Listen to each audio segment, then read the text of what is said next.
Assalamualaikum warahmatullahi wabarakatuh. Bismillahirrahmanirrahim. Alhamdulillahi rabbil alamin. Wassalatu wassalamu ala rasulillah wa ba'd. May tanong dito. Sabi na, Assalamualaikum warahmatullahi wabarakatuh. Ustad, nakakasira po ba ng wudu ang pagsasabi ng bad words or mga bastos na pananalita? Sana masagot. Waalaikumsalam warahmatullahi wabarakatuh. Hindi po nakakasira ng wudu.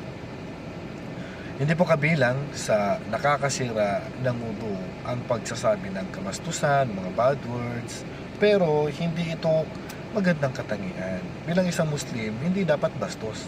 At hindi katangian ng isang mananampalataya na nagsasalita siya ng mga bad words. Sabi nga ng Propeta sallallahu alaihi wasallam, "Laysal mu'minu bitta'an walal fahish al-badi." Ang mananampalataya, hindi yan siya bastos, hindi yan siya mahilig magmura, hindi yan siya pangit o hindi magagandang salita na lumalabas sa bibig niya. Hindi katangian ng mananampalataya yun. At kaya ka nagsasala nga para mabura yung kasalanan mo, hindi yung nagdadagdag ka pa ng kasalanan.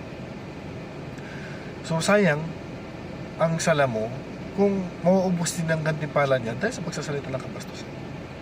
Kaya iwasan ito kahit hindi nakakasira ng wudu. Wallahu a'lam. Assalamualaikum warahmatullahi wabarakatuh.